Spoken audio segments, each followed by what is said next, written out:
তো এই মুহূর্তে সরাসরি স্ক্রিনে 2026 সালের ক্লাস 1-এর বাংলার প্রশ্নপত্রটা দেখতে পাচ্ছ। ফুল মার্কস তোমাদের রয়েছে 30, আর সময় তোমাদের রয়েছে 60 মিনিট। একের দাগে সঠিক উত্তরের মাথায় টিক চিহ্ন দাও। প্রশ্নের মান 1 করে 1 × 5 = 5।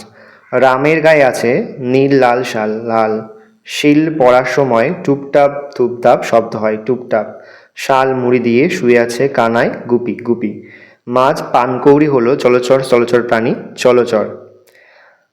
আশাদা আজ পাটনা ঢাকা থেকে এলো, উত্তর হবে ঢাকা। নেক্সট, বন্ধনীর মধ্যে থেকে উপযুক্ত শব্দ নিয়ে ফাঁকা ঘর পূরণ করো বা ফাঁক পূরণ করো। ছাতা, তাপ, রোদ, গরম, ঘাম। আজ খুব ড্যাশ গরম, বাইরে চড়া রোদ, রোদে ড্যাশ খুব তাপ, ড্যাশ গড়িয়ে পড়ছে ঘাম, ড্যাশ মাথায় দিয়ে যাও ছাতা। তারপর রয়েছে দেখো নেক্সট, বাম দিকের সঙ্গে ডান দিক মেলাও।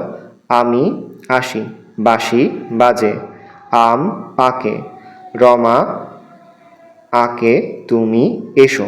দেখে নাও, প্রশ্নের মান ছিল 1 করে। নেক্সট তোমাদের হচ্ছে বর্ণগুলি সাজিয়ে শব্দ তৈরি করো। প্রথমটা সজারু, তারপর এটা গামছা, তারপর এটা বাগান, তারপর এটা পোশাক, তারপর এটা দরজা। তারপর দেখো বৈশিষ্ট্য অনুসারে নিচের পাখিগুলোর নাম লেখো। বকম বকম ডাকে, দানা খুঁটে খায়, পাখির নাম পায়রা। নোংরা পরিষ্কার করে ঝাড়ুদার পাখি, পাখির নাম কাক। মাথায় ঝুঁটি, বড় লেজে রঙিন পালক গোজা, পাখির নাম ময়ূর। গাছের গুড়ির ভিতর খাবার খোঁজে ঠকাঠক ঠক ঠক, পাখির নাম কাঠঠোকরা। ফ্রুত ফ্রুত করে পড়ে ছোট ঘুলঘুলিতে বাস করে, পাখির নাম চড়াই। নেক্সট রয়েছে দেখো 6-এর দাগে, নিচের প্রশ্নগুলোর উত্তর দাও। রাম বনে কি পারে? রাম বনে ফুল পারে। হাঁসগুলি কোথায় কোলাহল করে? মতি বিলে হাঁসগুলি কোলাহল করে। কুল গাছে কে বাসা করে আছে? কুল গাছে টুনটুনি বাসা করে আছে। দিনু কি পাখি পোষে? দিনু টিয়া পাখি পোষে। বৈশাখ মাসে ছোট নদীতে কতটুকু জল থাকে? বৈশাখ মাসে ছোট নদীতে হাঁটু জল থাকে।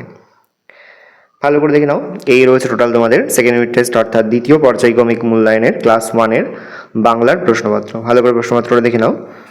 কোনো প্রশ্নের উত্তর লিখতে বা বুঝতে কোনো রকম অসুবিধা হয় তাহলে কিন্তু নির্দ্বিধায় কমেন্ট করে জানাতে একদমই ভুলবে না। আশা করা যায় প্রতি বছর নেই এই বছরও তোমরা কিন্তু আমাদের প্রশ্নপত্র থেকেই সমস্ত প্রশ্নে কিন্তু পরীক্ষাতে কমন পেয়ে যাবে।